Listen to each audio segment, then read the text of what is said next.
Hello everyone, how are you. I hope कि आप सभी बहुत अच्छे होंगे। तो आज हम लोग बात करने वाले हैं इस वीडियो में एक ऐसे टॉपिक की जो बच्चे सबसे ज़्यादा गलतियां करते हैं काउंसलिंग के टाइम में। तो वो गलतियां क्या हैं, चलो इस वीडियो में हम लोग बात करते हैं। और ये गलतियां आपको नहीं करनी है ताकि ऐसा ना हो कि एक अच्छा खासा कॉलेज जो आपके नंबर्स पे अलॉट हो सकता था वो आपके हाथ से निकल जाए और आपसे कम जिसके नंबर हैं उसको वो कॉलेज अलॉट हो जाए। तो चलिए इन सारी मिस्टेक्स के बारे में बात करते हैं जो आपको अवॉइड करनी है, चाहे खुद से काउंसलिंग करें या आप मेरे थ्रू कराएं या किसी भी काउंसलर से कराएं।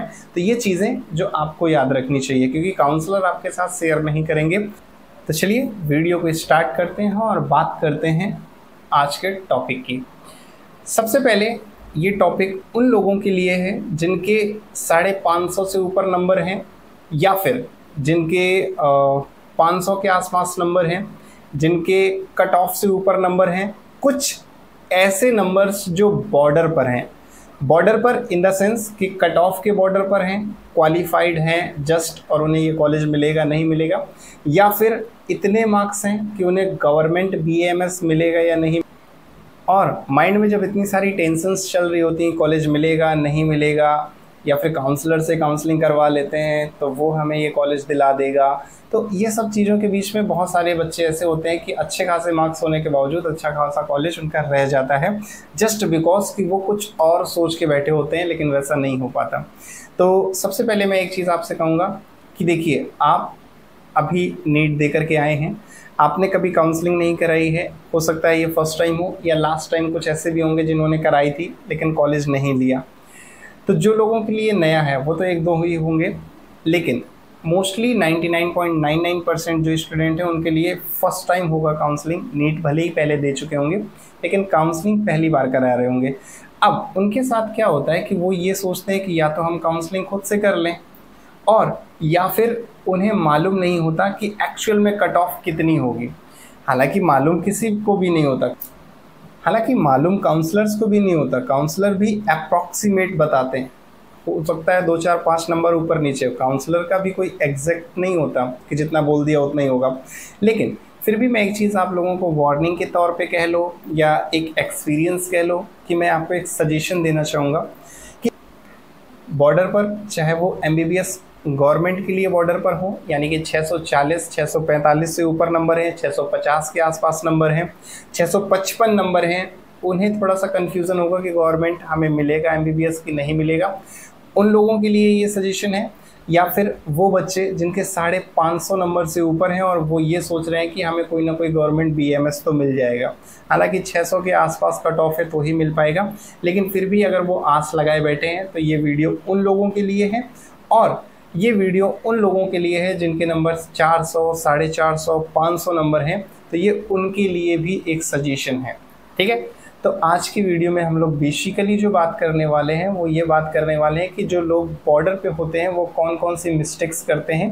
तो पहले मैं एक सजेशन देना चाहूँगा कि कभी भी अगर आपको लगता है कि इस बंदे को थोड़ा सा ज़्यादा इन्फॉर्मेशन है, ज़्यादा नॉलेज है, तो इस बात से कभी पीछे मत हटें कि नहीं हम काउंसलिंग नहीं करवाएंगे, ये तो बहुत ज़्यादा चार्जेस ले रहे हैं।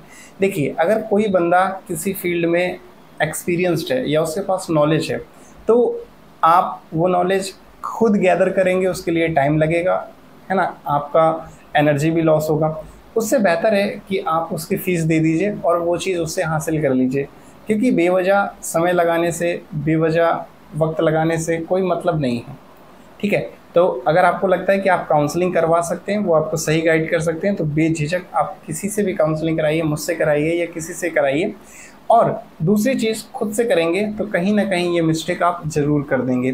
अब होता क्या है कि लास्ट ईयर भी और उससे पहले भी मैंने देखा है कि कुछ बच्चे जिन्हें टॉप का कॉलेज मिल सकता था, लेकिन इसलिए कि गवर्नमेंट कॉलेज मिल जाएगा इंतज़ार में बैठे रहे और उन्हें प्राइवेट अच्छा भी नहीं मिला।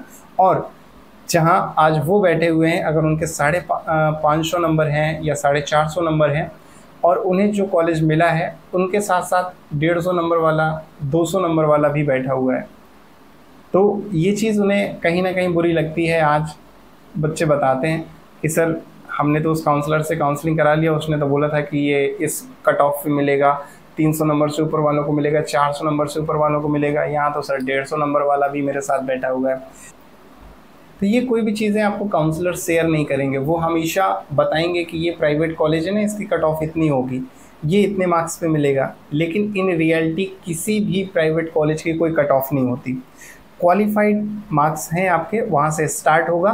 वो बात अलग है कि किसके कितने हाईएस्ट मार्क्स हैं, पहला कॉलेज जो सीट है पहले उस कॉलेज की, वो कितने मार्क्स पे बच्चों ने ली है, फिर वहाँ से डिसाइड होता है कि मान लीजिए 400 नंबर पे ली है तो उससे नीचे आते आते फिर 200 नंबर तक ही 100 सीटें उनकी पूरी फुल हो गई, तो उससे नीचे वालों को नहीं मिल पाया। लेकिन ऐसा नहीं है कि 200 से ऊपर वालों को ही मिलेगा, ऐसा कोई रूल नहीं है। ठीक है, किसी भी प्राइवेट कॉलेज में अगर आप एडमिशन लेना चाहते हैं तो कट ऑफ पे मत जाना कि ये कॉलेज जो है कितने मार्क्स पर मिलेगा। आपके क्वालिफाइड मार्क्स हैं, आप उसे ज़रूर अपने प्रेफरेंस लिस्ट पे रखना। मिल जाए तो अच्छी बात है, नहीं मिल जाए तो 2 ऑप्शन और चूज़ करके रखना। अब हम लोग बात करते हैं गवर्नमेंट वाले जिनके 550 से ऊपर नंबर हैं। अब वो बच्चे, उन्हें प्राइवेट में टॉप का कॉलेज मिलना चाहिए, लेकिन वो इंतज़ार में बैठे रहते हैं कि हमें तो शायद गवर्नमेंट मिल जाए, लास्ट काउंसलिंग में कोई नीचे का मिल जाए, तो वो इंतज़ार में बैठे रहते हैं। और होता क्या है कि देखिए, मैंने कहा कि आप किसी अच्छे काउंसलर से काउंसलिंग करा सकते हैं, एक्सपीरियंस पर्सन से गाइडेंस भी ले सकते हैं। तो उससे होता क्या है कि वो आपको बता देगा कि भाई आपको तो नहीं मिलने वाला, आपकी रैंक इतनी है, आपके मार्क्स इतने हैं, आपको नहीं मिल पाएगा। और उससे क्या होगा कि अब आप कंफर्म हो गए कि गवर्नमेंट तो नहीं मिलेगा, तो अब आपकी जो प्रेफरेंस लिस्ट है वो प्राइवेट की होगी। अब आपको प्राइवेट का टॉप का कॉलेज भी मिल जाएगा, क्योंकि पहले ही पता चल गया। होता क्या है कि जब आप अपनी तरफ से काउंसलिंग करते हैं तो गलती ये करते हैं कि आप इंतज़ार में बैठे रहते हैं कि पहले राउंड में ना मैं गवर्नमेंट का कॉलेज लूँगा, और गवर्नमेंट कॉलेज लेने के चक्कर में प्राइवेट कॉलेज जो आपको अच्छा मिल सकता था वो फर्स्ट राउंड में फुल हो गया, क्योंकि जितने भी टॉप के कॉलेजेस हैं वो फर्स्ट राउंड में फुल हो जाएंगे। ठीक है, तो जो अच्छे बच्चे थे जिन्हें लगता था कि मुझे ये मिल जाएगा, उन्हें वो मिल चुका। अब आप इंतज़ार में बैठे थे गवर्नमेंट के, अब प्राइवेट का जो आपको मिलना था वो तो फुल हो गया, गवर्नमेंट आपको मिला नहीं। अब सेकेंड राउंड में आपके पास क्या ऑप्शन बचा? सेकेंड राउंड में गवर्नमेंट आपको मिला नहीं, और दूसरा ऑप्शन ये है कि जो अच्छे प्राइवेट के थे वो तो भर गए। अब जो वो हैं जो भरे नहीं फर्स्ट राउंड में, अब आपके 550 नंबर है, आपको मिलना चाहिए गुरु गोरखनाथ, लेकिन वो तो पहले राउंड में आप बैठे थे इंतज़ार में कि हमें तो सरकारी मिलेगा, सरकारी मिला नहीं। अब गुरु गोरखनाथ भी भर गया। अब आपको क्या करना होगा सेकंड राउंड में? अब मजबूरी है आपको वो बेकार के कॉलेज लेने में जहां 150-200 वाला बच्चा भी जा रहा होगा, तो ये घाटा हो जाता है काउंसलिंग में। ऐसे ही सेम MBBS के साथ होता है। आपके 600 से ऊपर नंबर हैं, 650 हैं, अब आपको गवर्नमेंट का अच्छा खासा BMS कॉलेज मिल जाना चाहिए। अगर आपके 600 से ऊपर नंबर है, 650 के आसपास है, मतलब 630 640 है ना, 650 655 के ऊपर तो चांसेस हैं कि गवर्नमेंट MBBS मिल सकता है। लेकिन मान लीजिए 630 हैं, 640 हैं, अब आपको BMS का टॉप का कॉलेज मिलना चाहिए। NIA है, BHU है, ठीक है, चौधरी ब्रह्म प्रकाश है, ये आपको मिलने चाहिए। लेकिन होता क्या है कि आप MBBS के चक्कर में बैठे रहे, फर्स्ट राउंड में आपने पार्टिसिपेट नहीं किया, अब फर्स्ट राउंड में ये कॉलेज हो गए फुल। अब आप सेकेंड राउंड में जा रहे हैं, आपके मार्क्स बहुत अच्छे हैं, लेकिन ये कॉलेज आपको नहीं मिलेंगे क्योंकि ऑलरेडी फुल हो चुके हैं। अब आपको लग रहा होगा नहीं, कॉलेज तो मार्क्स के हिसाब से मिलते हैं, मेरे ज़्यादा हैं तो मुझे मिलेगा। ऐसा नहीं है। अगर किसी कॉलेज की सीट फर्स्ट राउंड में फुल हो गई तो वो सेकेंड राउंड में पार्टिसिपेट नहीं करेंगे, और जब पार्टिसिपेट ही नहीं कर रहे हैं तो फिर आपके कितने भी मार्क्स हैं उससे क्या फ़र्क पड़ता है। तो ये चीज़ें बच्चों के लिए नई हैं, आपको काउंसलर्स भी नहीं बताएंगे, मैनिपुलेट करेंगे। वो पहले बोलेंगे कि नहीं ये कॉलेज की तो कट ऑफ बहुत हाई है, आपको नहीं मिलेगा, और उसके बाद फिर आप बोलेंगे नहीं मुझे तो यही चाहिए, कहीं से दिला दीजिए। तो फिर वो बोलेंगे अच्छा ठीक है काउंसलिंग करा लीजिए, हम कोशिश करते हैं कि आपको मिल जाए। और फिर बाद में आपके 400 नंबर थे, वही कॉलेज सेम 200 नंबर वाले को भी दिला देंगे, और जब एडमिशन के टाइम की बात होगी तो बोलेंगे नहीं इसका कट ऑफ बहुत हाई है। तो ये चीज़ एक गलती होती है, जो बच्चे भी करते हैं, उन्हें भी समझ नहीं होता है, और काउंसलर भी मैनिपुलेट करने की कोशिश करते हैं। तो ये चीज़ मैं आपके साथ शेयर कर रहा हूँ, इसको याद रखना। अभी से समझ जाओ कि मेरे कितने मार्क्स हैं, मुझे कौन सा कॉलेज मिलेगा, दिन रात रिसर्च में लगा दो। आपकी लाइफ का सवाल है, एक बार बेकार के कॉलेज में फंस जाओगे ना, पूरी ज़िंदगी परेशान रहोगे, ना किसी से कह पाओगे ना सह पाओगे, दोनों चीज़ें हैं। तो रिसर्च एनालिसिस सब चीज़ों में अपना वक्त लगाओ, एनर्जी लगाओ, लेकिन जहाँ से पता कर सको, जहाँ से बात कर सको। पेड काउंसलिंग करानी पड़ रही है, पेड काउंसलिंग कराओ, लाइफ का सवाल है यार। आप फीस इतनी दे रहे हो, 3-4 लाख 5 लाख फीस दोगे आप साल की, अगर थोड़े से काउंसलिंग के पैसे देने पड़ गए तो क्या फ़र्क पड़ता है। एटलीस्ट कल को कहने को तो होगा, कल को कॉलेज में कोई प्रॉब्लम आएगी तो बोलोगे तो कि यार तुमने मुझे ये कॉलेज दिला दिया, यहाँ ऐसी ऐसी प्रॉब्लम है, तो एक कॉन्फिडेंस बिल्ड होगा। तो ये मत सोचना कि अरे यार काउंसलर को पैसा देना तो बेकार है, ऐसा नहीं है। कहीं ना कहीं वो लोग काम भी आते हैं, ठीक है। उनका हर कॉलेज में अपना बना होता है वहाँ के डायरेक्टर से, चेयरमैन से, और वहाँ के डायरेक्टर और चेयरमैन अपने कॉलेज का नाम नहीं ख़राब कर सकते उनकी बातें ना मान के, ठीक है। तो इस चीज़ को हमेशा याद रखना, अगर काउंसलिंग करा सकते हो तो बेझिझक कराओ, थोड़ा सा पैसा जाएगा लेकिन लाइफ बन जाएगी, अच्छा कॉलेज मिलेगा, हमेशा काउंसलर को भी याद रखोगे और ये रिग्रेट नहीं होगा कि अरे यार मेरे पैसे बर्बाद हो गए, ठीक है।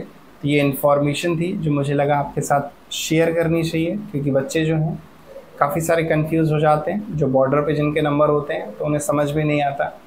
क्योंकि लास्ट ईयर ऐसा हुआ था, गुरु गोरखनाथ का कट ऑफ 350-380 के आसपास था, और एक बच्चे के 374 नंबर थे, एक बच्चे के 380 नंबर थे।